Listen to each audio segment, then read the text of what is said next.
It begins atop Springer Mountain, over 2,000 miles through 14 states.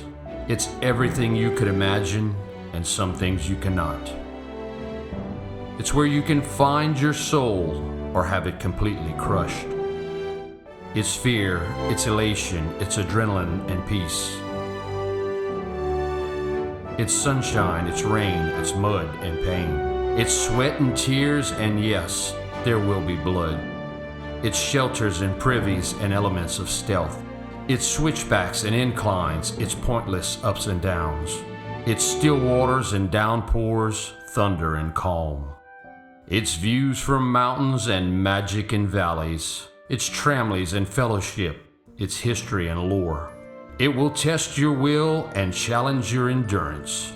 It's a dream, it's a wish, and an experience of a lifetime.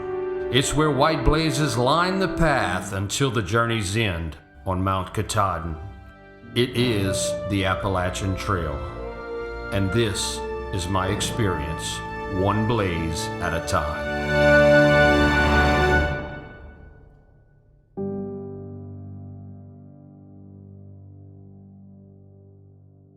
Today we're here with Bayou. We're going to talk a little bit about experience on the Appalachian Trail. Bayou, Hey, welcome to the interview. how's it going? It's going very well. Listen, I'd like to get right into the nuts and bolts of your experience. But before we do, can you kind of tell us what got you interested in the Appalachian Trail? So for quite some time now, I've been interested in hiking and enjoy it. And I'm not sure if it was during COVID or just prior to that, I stumbled across an Appalachian Trail video on YouTube, and it really piqued my interest. The challenge of a long trail and the scenery and whatnot. So it's just something you decided, like, you're going to gear up and go for something like that? Pretty much. At that point, I guess I started doing some research on the trail itself and what it would take to, I guess, approach the trail and attempt a through hike of the Appalachian Trail. Yeah. Well, I think it would take quite a bit of planning and research to prepare for such an adventure. Oh, yes. It did take quite a bit. As you suspected, it was years. It took me. The research, the planning, the acquisition of gear, and just monetarily saving up and getting myself in what I thought was peak physical condition to attempt such a thing. It took me, I'm going to say, right around 5 or 6 years total research, planning, getting the gear together, and then getting out there and doing it. So when you're talking about research, are you talking about you going and look at other people that done this trail, or how did you approach your research? Research, watching videos, reading articles, anything I could basically get my hands on and wrap my mind around. I was like a sponge, just absorbing every bit of knowledge that I could find pertaining to the trail. And that was all pertaining, that's what my question was, pertaining to the trail or just hiking in general? A little of both. Mostly just the trail information itself. Take me through what it took for you to arrive in Amicalola State Park. As the saying goes, you can't get there from here. Some people have different means of getting to the Amicalola, and basically I took a vehicle and we went through Mississippi, Alabama, into Georgia, and split it up amongst 2 days, being that it was about an 11-hour drive. Welcome to Alabama.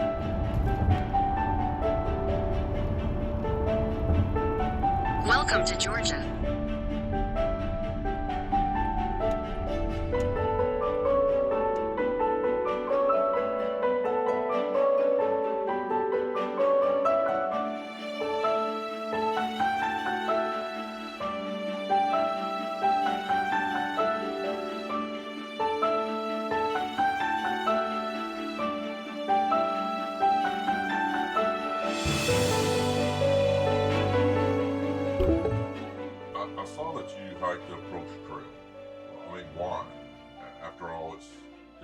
officially a part of the trail. No, it is not officially part of the trail, but the Appalachian Trail Conservancy uses Amicalola State Falls Park as the base camp for the Appalachian Trail through hikers and section hikers as well. So it was just easier logistically to start there, get a stay at the lodge at the top of the falls, and go from there.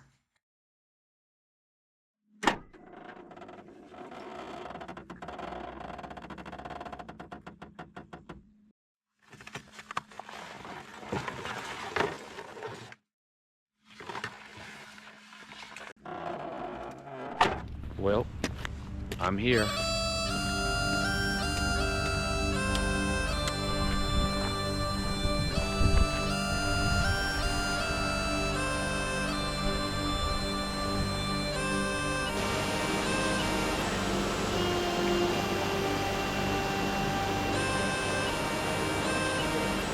the morning that you officially started, what was like stepping off early in the morning onto the trail by yourself? So on the 17th of March is when I did the Falls Trail, which is basically the beginning of the approach trail, and then stayed at the lodge that night. The next morning, the morning of the 18th, is when I actually continued on the approach trail alone.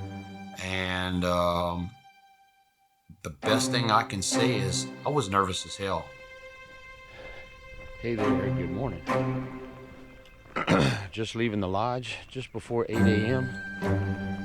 and it's a chilly 37 degrees this morning to start the trail off. So we got a short little road hike to intersect the approach trail, and I'm a little nervous this morning. I'm not gonna lie to anybody. So we're gonna get started, and I'm gonna jump on this approach trail. You mentioned March 18th. What made you decide on that date to begin? March 18th was decided upon due to the fact that I actually retired on March the 8th.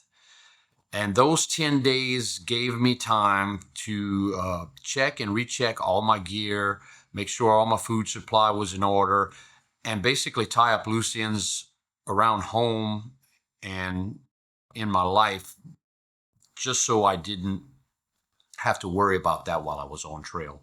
True. Okay. Well, let's talk about the trail itself. Maybe we can go state by state. Let's begin with Georgia. Georgia was no joke. Starting with the approach trail, which was, I think it's 8 miles long before you get to Springer. And from Springer on the AT all the way to North Carolina, it was tough. Someone coming from flatland here in Louisiana, it was physically demanding. Did you have some highlights that you remember on that trip? Highlights. I really enjoyed Blood Mountain and the Blood Mountain shelter. It was a highlight for me, as well as coming down off of Blood Mountain, going into Neal's Gap at Mountain Crossings. Those were two of the major highlights for me. And of course, Springer Mountain, the beginning of the trail. The view from Blood Mountain, everyone.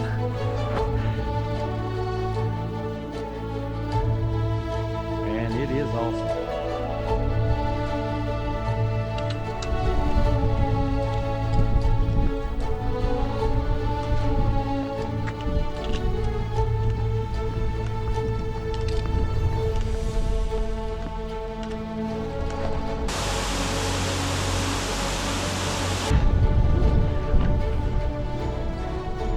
Hey everyone, Springer Mountain, we're here,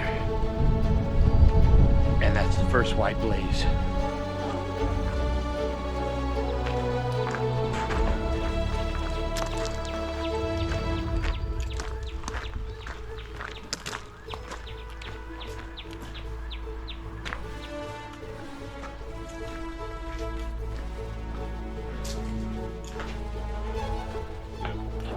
Let's talk about when you reach a milestone. How did that make you personally feel? When I want to reach a milestone, and everybody's got their own milestones, whether it be mileage markers or views, in the research phase of things and seeing all these beautiful sights and viewpoints and I guess landmarks, if you will, on the trail, seeing those in videos, but actually putting in the work to get to those points, it was an unbelievable feeling. It was, I guess, a sense of self-pride and just happiness in general. Yeah, absolutely. I'm assuming the next state would be North Carolina. Yes, your assumption would be correct. North Carolina was next, but North Carolina and Tennessee were more of a mashup, if you will. The trail crosses the border of both those states for quite some time until you get past the Smoky Mountains. So, if I'm understanding you right, you're flip-flopping borders. You're bouncing back and forth on the border of North Carolina and Tennessee for quite some time. Yeah. Okay, well, like the Smokies, tell us about your time in the Smokies. The trail was pretty much the same from Georgia into North Carolina. It got progressively more difficult and bouncing, like I said, between North Carolina and Tennessee. And once we got to the Smokies, it was relatively the same. I didn't find it as difficult as what some people tend to think or portray. To me, it was still just part of the trail. And is it because you went through Georgia already? I think it was a combination of different things. Yes, it was higher in elevation than what I was doing previously, but the terrain remained and difficulty remained pretty much the same, except for what I think is the best part of the Smokies, and I'm going to call it the second half, using Klingman's Dome as the landmark. Everything after Klingman's Dome became a beautiful forest that you were hiking through and camping in, and it was a moss-covered forest floor. It was almost a fairy tale, a storybook setting, if you will. Yes, most definitely.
Virginia, maybe? Yep, Virginia.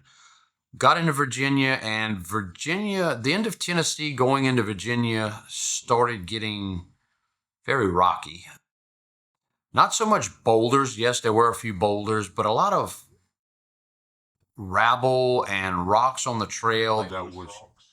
yes, some loose, some just big enough to stay stuck, but enough to hurt your feet and make that difficult within itself. You know, I kind of kept up with you on your trail and watched your videos and stuff, and I got to say, your videos just showing a lot of positivity from them. Did you happen to have any adversity you had to go through? Oh, yes. Adversity was plentiful on the trail. I remained positive as much as I could.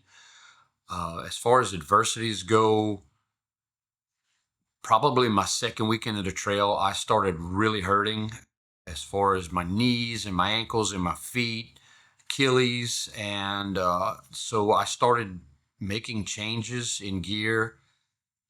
It was just unbelievable how much pain I was in at certain points. And yes, I did go through, I guess, what you would call a meltdown, but you just kind of vent and get your head back screwed back on correctly and just go about it, because if you didn't, then There's no other choice. that's You pretty got much to it. start running. And I'm going to confess to you, I am flipping miserable. I'm miserable beyond belief. Everything freaking hurts. This head cold is kicking my ass. I cannot walk. My mileage is down to like, 1 mile every 2 hours. It's so damned frustrating.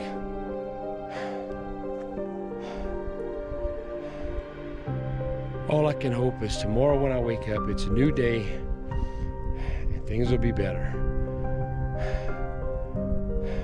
Tell me, how long were you out on the trail? Total time on trail was about almost 11 weeks. What type of weather did you experience? I experienced pretty much everything. There was rain, there was snow, there was sleet, winds, thunderstorms, lightning, and of course, a lot of rain.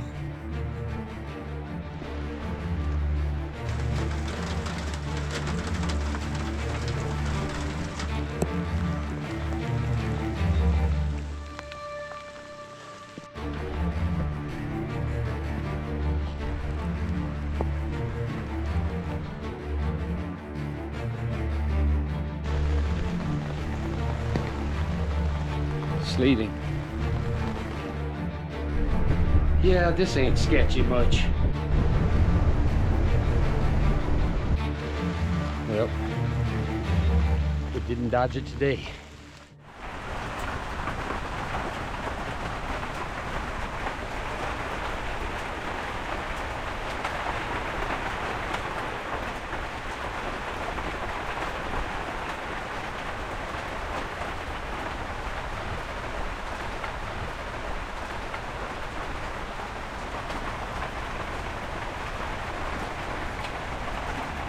Tis not good.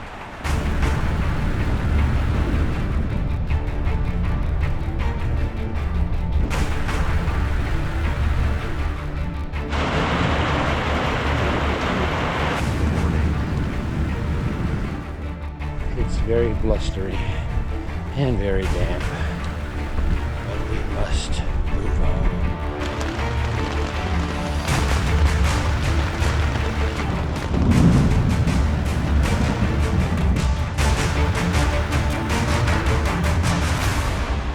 Well, you know, just another day on the AT.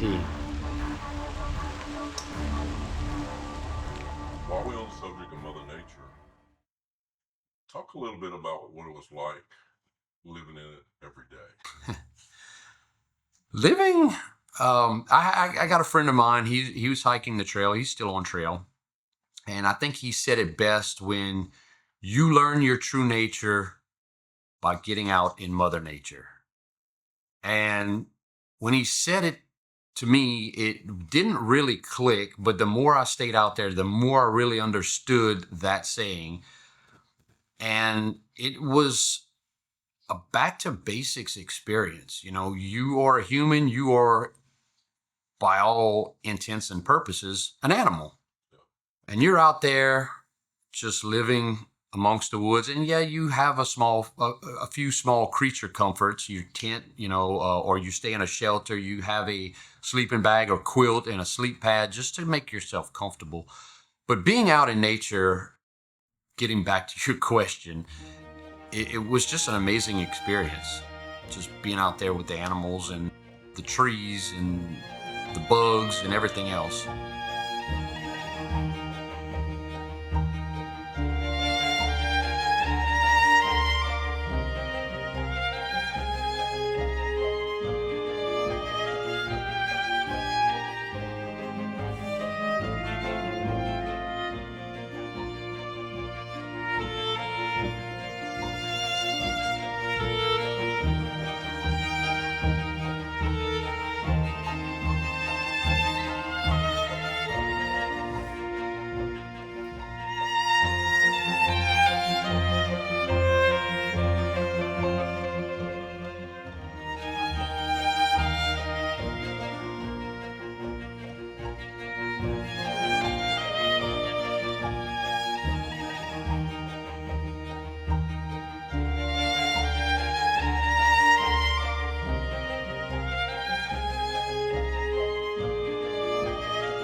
Let's talk a little bit about the trail community.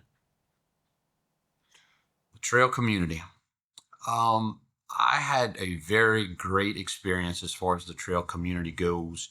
The hikers, everybody was out there. Everybody was super positive and encouraging of each other because we were all working towards this common goal of getting to the end of the trail or getting as far as we can go. And the hikers themselves giving, if you were running short on food, there was always somebody there to lend you food, or if you were short on water, they'd offer you water. And on the, I guess, the other end of the spectrum of the trail community, you had trail magic and trail angels, and always wanting to give the hikers and give to the hikers and support the hikers. Yeah, but let's talk about that for us that don't know. What is trail magic, or what are trail angels? So trail angels basically give of themselves without asking anything in return, whether it be a ride, a place to stay, food, water, no matter what. They just do this because they enjoy the hiking community, they enjoy supporting the hikers, and they're just great people. Just enjoy helping people. And trail magic is basically, it can be as simple as, like I said, a ride to town, or some water, or maybe a cold drink. And it could get as extravagant as beer and pizza under a canopy with chairs set up and maybe a warm campfire. It can be as big or as small as they want to do it. First.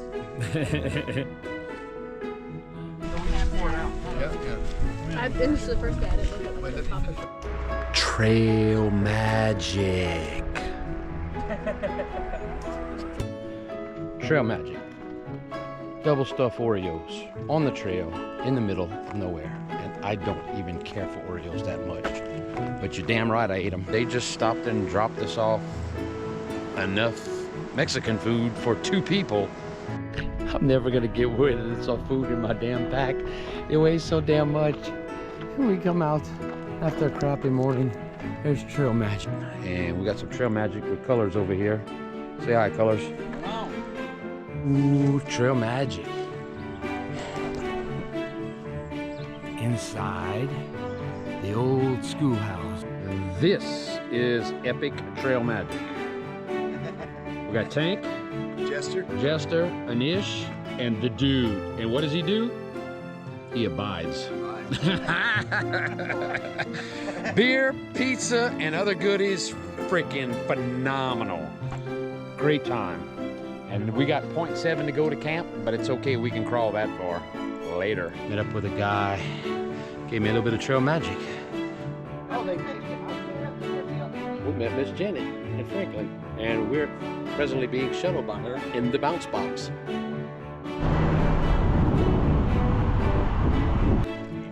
Trail magic on the top of Wyabald. This is one of our gracious hosts, Woody. Him and his wife, Renee. I got Kula back here in the background somewhere. Where are you? There you are. It seems like that at times this trail can provide a social aspect to hiking, meaning you're not always in total isolation. Yes. When I began, I was hiking by myself, and I spent quite a few days doing so. There were a couple of days where I didn't see anyone at all until I got to camp. And that's kind of where the social aspect falls into place.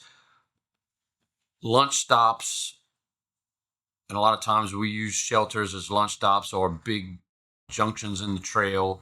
And then again, when it's time to go to bed at night, when you set up camp, a lot of times it ended up being around a shelter, and there were tent spots. So there was always someone around at some point.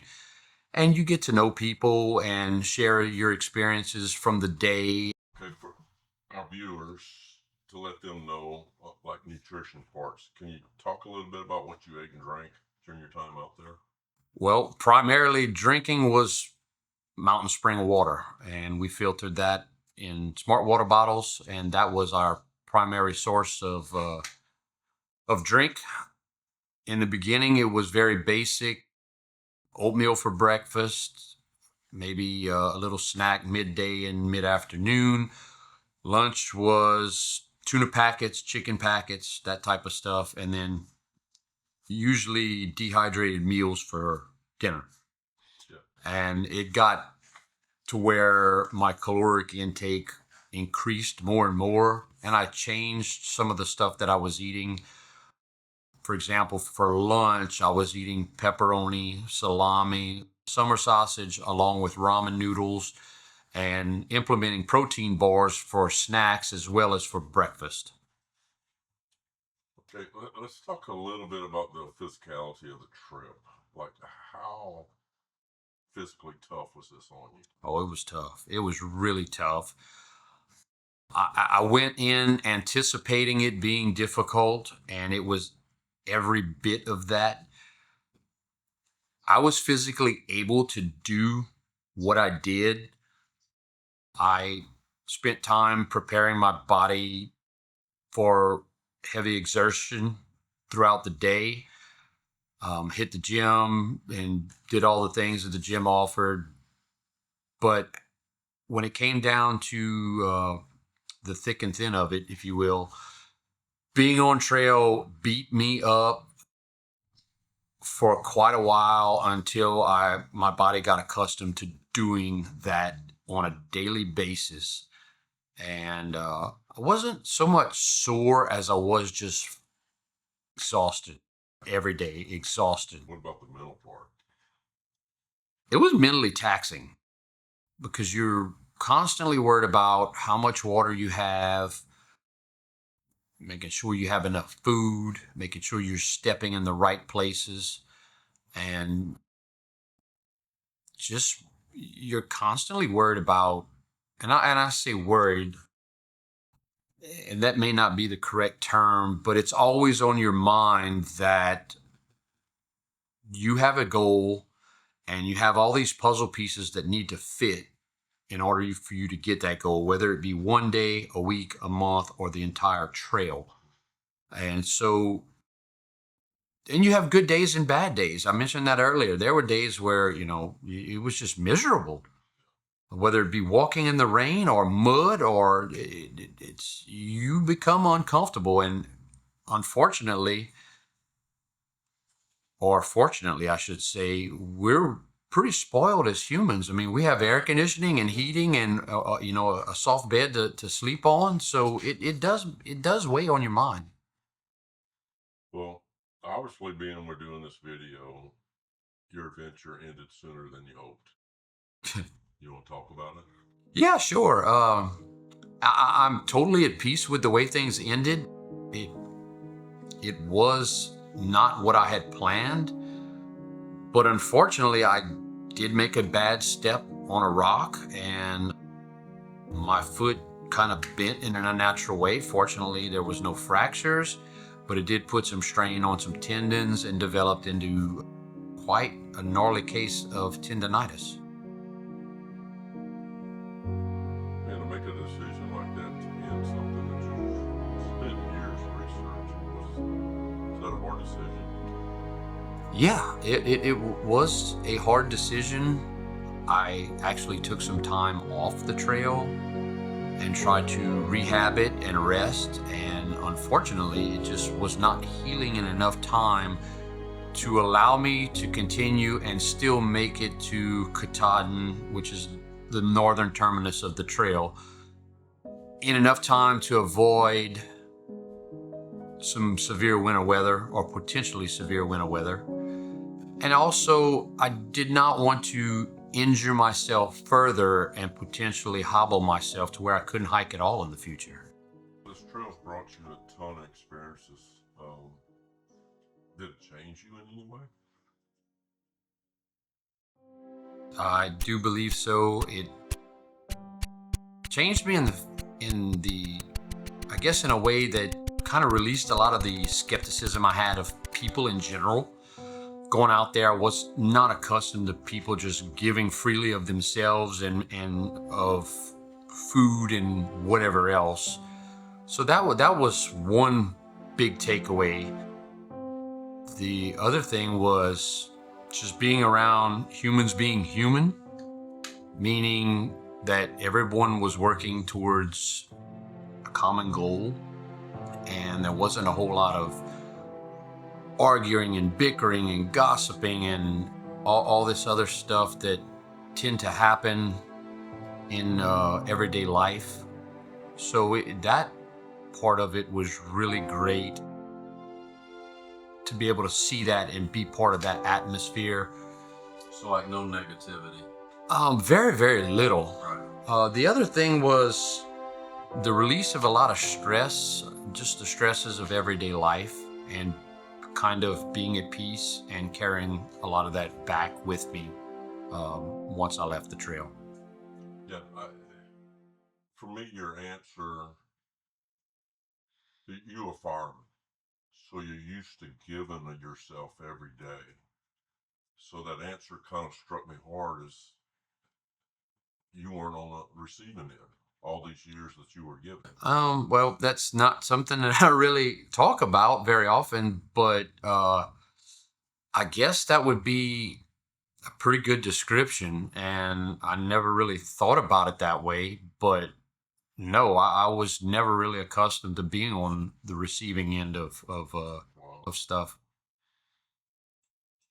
All right, well, look, me and I know the viewers would like to know, do you have any plans to return back for a through hike? Through hike, more than likely, no.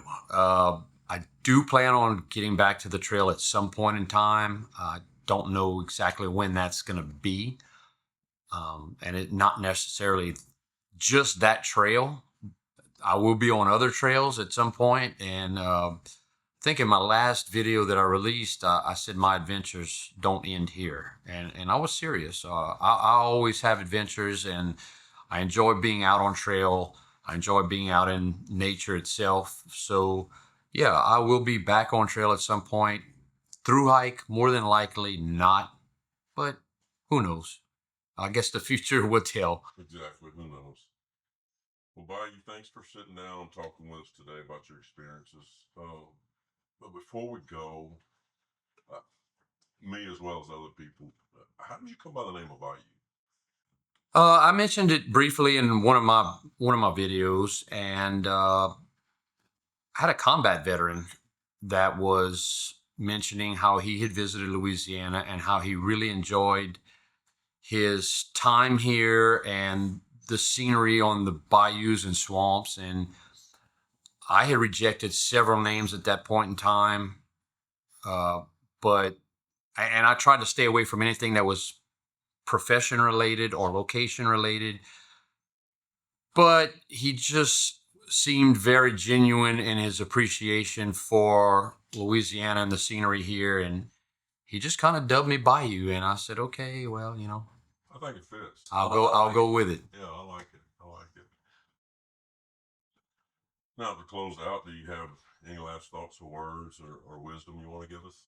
Well, the only thing that I could say is basically, if you have any opportunity, whether it be to drive in a national park, a state park, or just anywhere in nature, if you have the opportunity to walk, if you have the opportunity to get on a trail, camp, whatever it be, get outdoors, spend some time in nature, because you're going to learn more about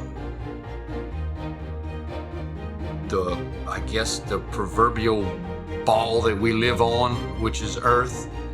You're going to learn more about that. You're going to learn more about yourself, and it's very therapeutic if you allow it to be.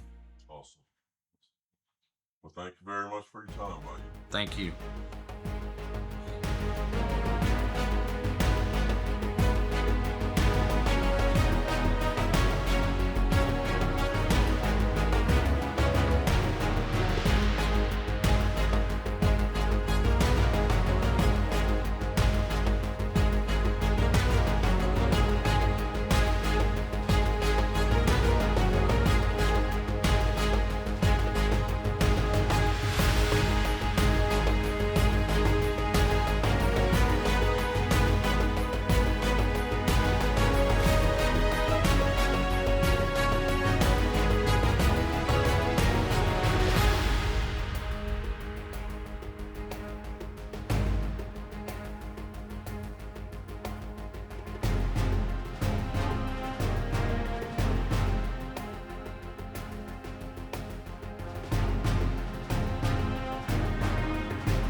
just a hell of a experience altogether, and I really am thankful for the opportunity to do this, and it was great, and it's going to be great in the future too.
You beat me up pretty damn good, I ain't gonna lie. I had enough. It's time to move on.